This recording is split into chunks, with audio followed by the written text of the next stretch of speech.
예, 올해 마지막 날인 오늘도 북한이 노동당 전원회의를 계속 진행할 예정입니다. 북한이 연말에 전원회의를 나흘째 여는 것은 매우 이례적인 일이어서 그 배경이 주목되고 있습니다. 네, 무엇보다 관심은 김정은 국무위원장의 신년사 내용일 텐데요. 전문가 두 분과 함께 예상을 해보겠습니다.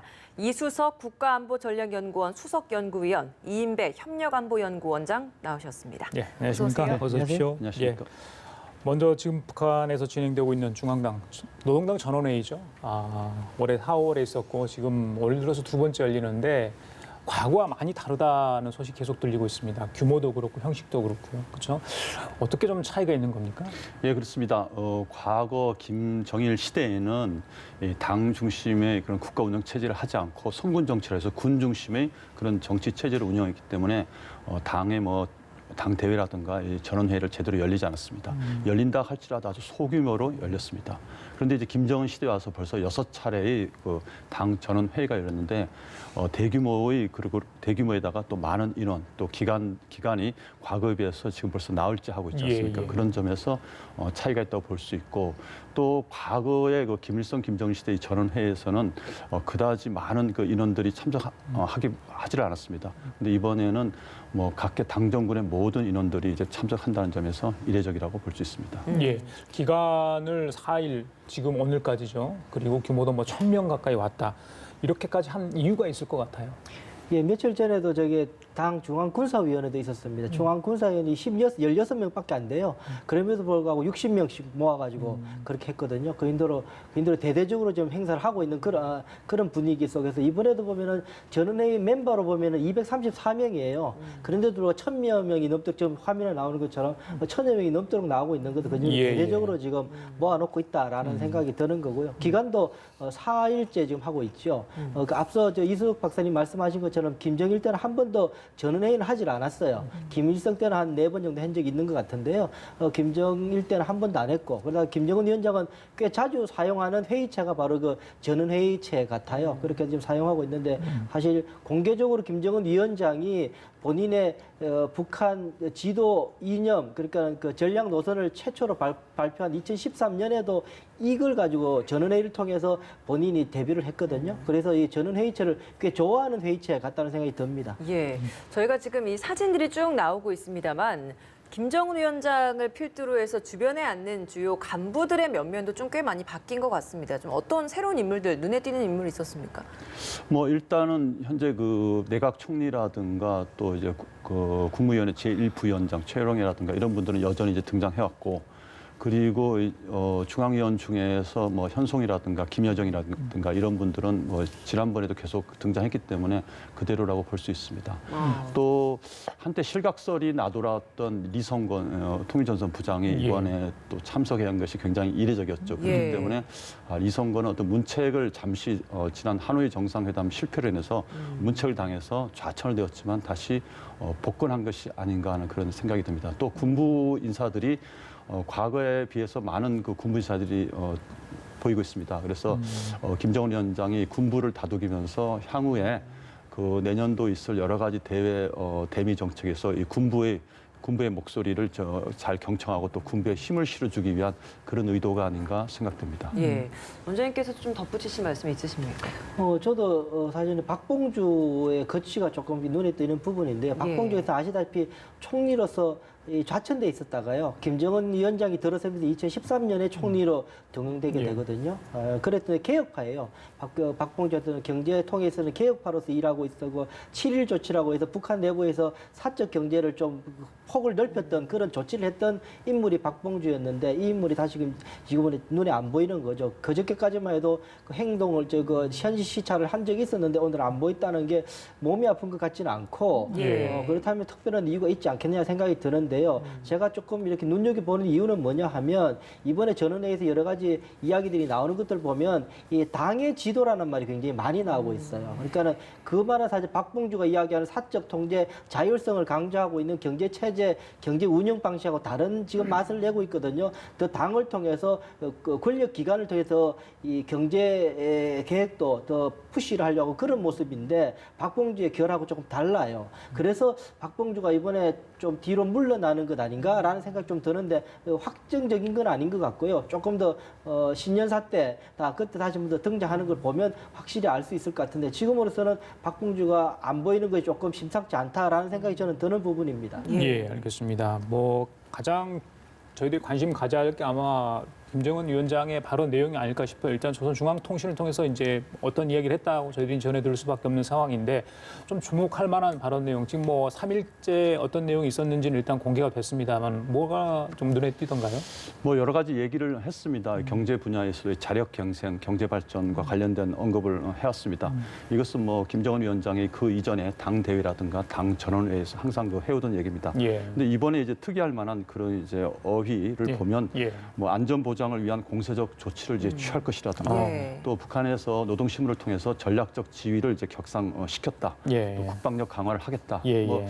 이런 의미들은 굉장히 중요한 그런 이제 워딩이라고 볼 수 있습니다. 또 대외 산업, 뭐 군수공업, 무장력 임무를 여러 가지를 제시했다고 볼 수 있는데 전략적 지위라는 것은 어떻게 본다면 핵무력에 관한 그런 언급이라고 볼 수 있습니다. 아, 그렇게까지 해석이 가능합니다. 지난해 4월에 북한이 그 풍계리 핵실험장 폐기와 그 미사일 그 발사장 그 폐기를 이야기를 했습니다. 그리고 사회주의 경제 총 진군을 얘기하면서 이 경제 발전에 매진하겠다는 얘기를 했는데 그 올해 또 지금 이번 전원회에서는 전략적 지위 격상이란 발언을 함으로써 핵무력에 대해서 새로운 시각을 가진 것이 아닌가.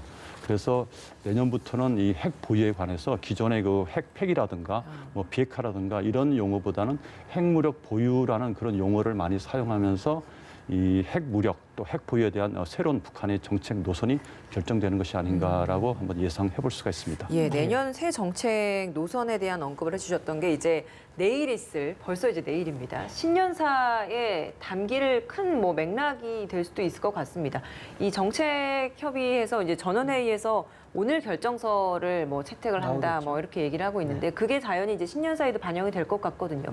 내용 좀 어떻게 예상을 해볼 수 있을까요? 저도 이제 그제 이제 2일차, 3일차 걸 좀 나온 언론들 조금 봤는데요. 보니까는 정확하게 순서가 일치하고 있어요. 그 말이 무슨 말이냐면 거기에 나오고 있는 의제들이 11개의 의제가 제가 따지고 11개던데요. 그게 2일차, 3일차 보도하는 내용 보면 정확하게 똑같아요. 김정은 위원장이 2일차 할 때는 해부학적으로 분석을 해서 보고했다라고 이야기하고 예. 그 어제 할 때는 6시간 동안 장시간에 걸쳐서 보고했다라고 이야기하지 않습니까? 그리고 그 순서를 보면 정확하게 11개더라고요. 일치하고 있는데 가장 많이 이야기하고 있는 부분이 경제 부분 이야기를 하고 있고요.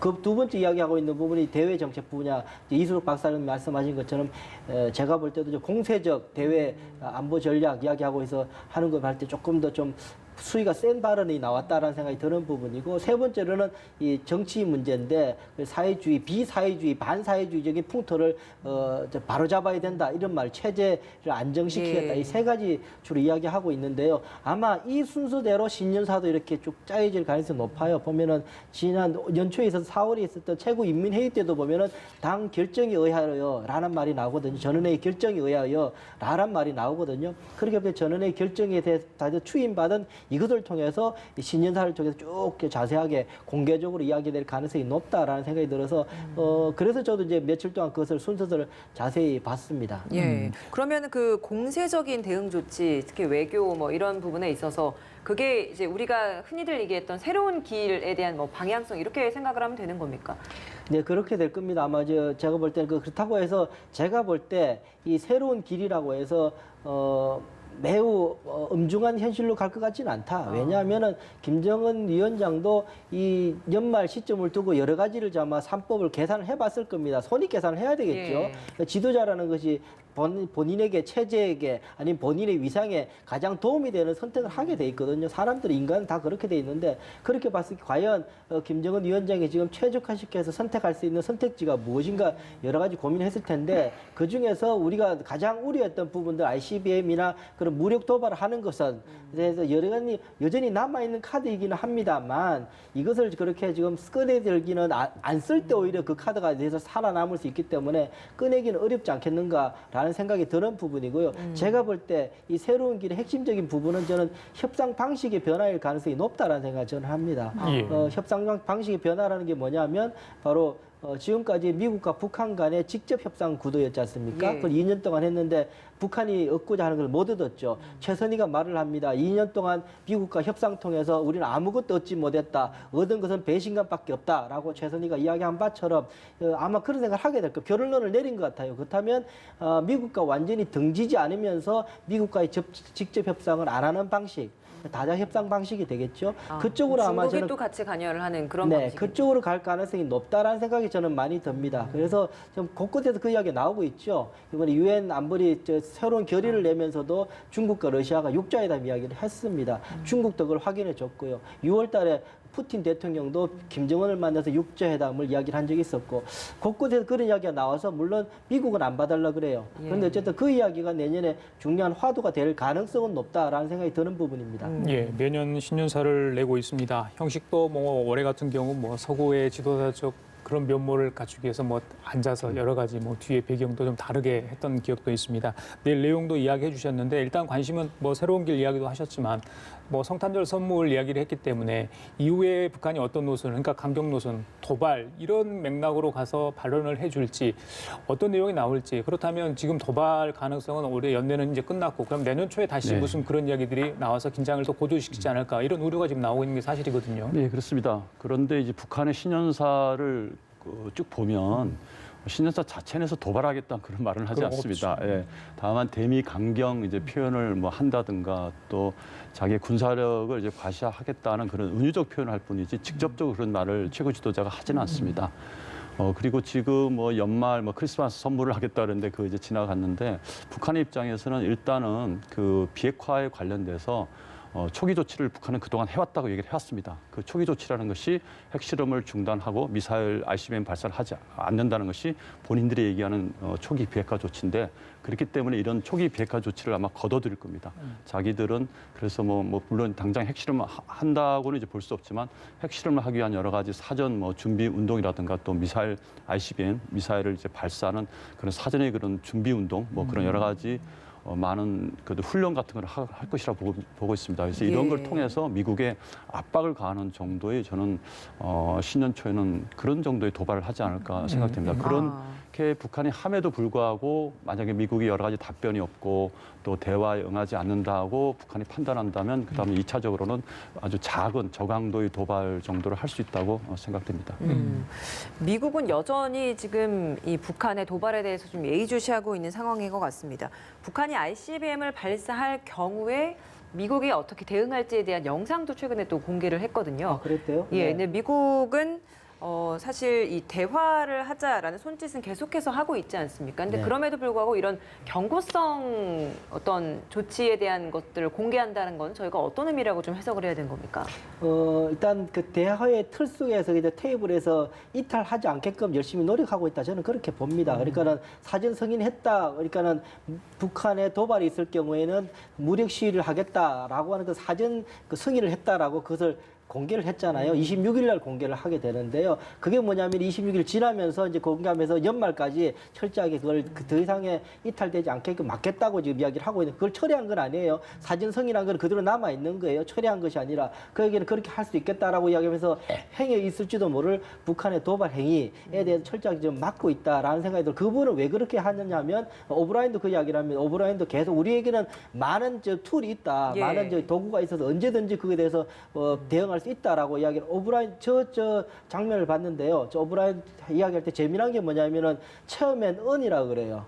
김정은의 라스트 네임은 은이라고 그 정도로 저 오브라인은 사실은 북한에 잘 모르기도 하거든요. 그래서 처음엔 은 그러다가 헷갈리니까 김정은 그렇게 이야기하는 거 봤을 때 저 사람이 북한에 대한 고민의 농도가 그렇게 깊지는 않다라는 생각이 조금 드는 부분인데요. 예. 어쨌든 그런 부분을 이야기하는데 그렇게 강력하게 이야기를 해요. 우리는 어떤 식이든지 우리는 대응할 태세가 되어 있다라고 이야기를 하는 부분이 있고 그러면서 계속 이야기는 대화를 통해서 모든 걸 해결하는 것이 바람직하다. 폼페오 국무장관도 그 이야기를 하면서 그 이야기를 같이 묶어서 이야기를 들어보면 어떤 식으로 이탈하면은 굉장히 안 좋은 일이 벌어질 것이니 이탈하지 말고 이탈에 있으라라고 지금 끊임없이 묶어두고 있는 상황이다 볼 수 있겠습니다. 예, 말씀하시길 대화 궤도를 유지를 하려고 노력하는 모습도 사실 있다. 또 물론 북한의 대응에도 준비를 하고 있는 그런 경고성 발언도 지금 계속 하고 있는 상황이고요. 어찌됐거나 북미 실무협상은 올해 결국 무산이 됐습니다. 내년 언제쯤 열릴지도 모르겠는데 내년이 이제 미국 대선이 있는 해 아니겠습니까? 트럼프 대통령의 대북관, 지금 뭐 탄핵 정국 아직 뭐 하우만 통과됐고요. 뭐 물론 이제 상원이 남아 있긴 합니다만 어떻게 예상을 하십니까? 그럼 달라질 게 있다고 보십니까? 일단은 뭐 미국의 입장에서는 아까 그 북한에 대한 여러 가지 강경한 이제 그런 발언들을 했는데 저는 대북 압박 차원도 있지만 또 한편으로는 그 미국의 국내 정치용이기도 합니다. 트럼프 대통령 입장에서는 북한이 저렇게 뭐 ICBM 발사라든가 뭐 핵실험을 하겠다는 그런 이제 여러 가지 안 좋은 분위기가 보였을 때 가만히 있을 수는 없지 않습니까? 그래서 여러 가지 북한에 대해서 압박을 하면서 미국 내의 그 유권자들에게 안심을 시켜주고 나는 이렇게 강인한 지도자다. 그리고 북한을 언제든지 제어할 수 있고 또 군사적으로 압박을 가할 수 있지만 지금 참고 있는 거다라는 그런 굉장히 그 합리적인 지도자 이미지를 보여주는 것이 아마 저는 제일 큰 목표가 아닌가, 목적이 아닌가 그런 생각이 됩니다. 그리고 또 북한에 대해서도 이런 계속 압박 정책을 하면서 빨리 대화에 나와라. 그리고 뭐 김정은 위원장이 자꾸 새로운 길, 새로운 계산법을 갖고 오라고 하는데 새로운 계산법은 북한 너희가 갖고 와야 된다. 아마 이런 그 입장이기 때문에 당장에는 이렇게 뭐 북미 간에 지금 올해도 그렇고 실무 협상이 교착 상태에 빠지고 그 실무 협상이 잘 되지 않을 거라는 그런 이제 비관적 전망이 지금 많은데 그렇지만 이 북미 간의 그동안 협상의 사례를 보면 항상 극단적인 위기 상황에서 또 협상이 매우 교착점에 갔을 때 항상 극적인 반전이 일어나는 것이 또한 이거 북미 관계 지난 한 30년의 역사였습니다. 만약에 내년 초에 그 북한이 ICBM 발사 뭐 준비라든가 뭐 핵실험 뭐 어떤 그런 핵실험 움직임이 포착된다든가 또 미국이 군사적 옵션을 고려하는 그런 아주 대북 강경 그런 이제 상황에서 북미 양국이 그 충돌하는 그런 지점에 오게 된다면 제 생각에는 북미 간에는 극적인 반전 또 아주 비밀 접촉을 통해서 아주 극적인 또 협상 무드로 또 전환될 수 있습니다. 그렇기 때문에 그런 상황을 우리가 잘 포착해서 그것을 잘 슬기롭게 조절하는 그런 것이 좀 필요한 때가 아닌가 생각됩니다. 예. 마지막으로 오늘이 2019년 마지막 날입니다. 이제 정말 내일이면 2020년 새해를 맞게 되는데 올 한 해를 좀 이게 북미 관계 그리고 남북 관계에 있어서 올 한 해를 좀 돌아봐야 될 것 같습니다. 돌아보면서 내년 새해 남북 관계, 북미 관계 좀 전망 좀 해주시죠. 사실 올해는 우리 정부로 봤을 때는 가장 어려운 한 해였다는 생각이 듭니다. 사실 그 하노이 정상회담이 그렇게 무의로 돌아가고 실무 협상이 무의로 돌아가는 그 과정마다 우리 정부는 많은 노력을 했던 건 사실인데요. 반면에 북한으로부터 돌아오는 이야기는 좋은 소리 한 번도 나온 적이 없었어요. 그럴 정도 굉장히 어려운 상황을 보내고 있는 상황이었고. 예. 제가 볼 때는 내년에도 별로 바뀔 상황이 아닐 거라서 지금 그 청와대도 그렇고 여러 가지 고심이 깊을 거다라는 생각이 들고요. 또 하나 이제 미국과 북한 간의 관계지요. 미국으로서는 사실 활용을 잘 했습니다. 여러 가지 이벤트를 많이 마련해서 트럼프 대통령이 뭐 어쨌든 뭐 유세할 때마다 써먹을 수 있는 카드들을 많이 했기 때문에 미국으로부터는 손해보는 장사는 아니었다. 그렇죠. 북한으로서 굉장히 이 하노이 정상회담 때도 사실 빈손으로 돌아가면서 체면을 구겼고 연말에 크리스마스 깜짝 카드라고 압박까지 했으면서도 전혀 아무런 행동도 할 수 없이 보내야 하는 김정은이라 그러면 꽤나 지금 김정은 위원장으로서 미국과 맞상대하면서 꽤나 얻은 것이 없었던 한 해였다라는 생각이 들어서 그래서 제가 내년에는 새로운 방식들이 나올 가능성이 높다라고 저는 보고 있는 거죠. 예, 올해 방문님에서 남북미 정상이 만날 때만 해도 조금 뭔가 되는가 싶었는데 그렇지 못했던 것 같습니다. 내년 전망 좀 해주실까요? 뭐 내년에도 남북 관계는 계속해서 경색 국면에 빠질 그런 이제 가능성이 매우 높습니다. 다만 비핵화회담이 어떻게 진전되냐에 따라 큰 영향을 받고 있는데 지금 아까 제가 잠깐 말씀드린 대로 만약에 그 북미 실무 협상이 열리게 되고 또 극적으로 북미 정상회담이 개최된다면 이 남북 관계는 크게 아마 진전될 것입니다. 또 뭐 우리가 또 체육교류 회담 얘기를 하면서 2020년 뭐 동계올림픽 뭐 단일 뭐 응원단이라든가 공동 입장 뭐 이런 얘기들이 민간 단체를 통해서 많이 나오고 있는데 만약에 내년 상반기에 이 북미 회담이 이루어지고 비핵화회담이 어느 정도의 가시적인 성과가 이루어진다면 이런 그 체육 그 교류를 포함해서 남북 관계는 어느 정도 물론 일정한 한계는 있겠지만 어느 정도 진전될 가능성은 있습니다. 그러나 현재 상황에서 북한이 핵 보유라든가 또 군사 도발 같은 새로운 길을 가게 된다면 남북 관계는 지금보다 더 안 좋은 상태로 처할 가능성이 매우 높습니다. 예, 알겠습니다. 지금까지 이수석 국가안보전략연구원 수석연구위원 이인배 협력안보연구원장 두 분과 함께했습니다. 오늘 말씀 잘 들었습니다. 고맙습니다. 감사합니다. 감사합니다. 예.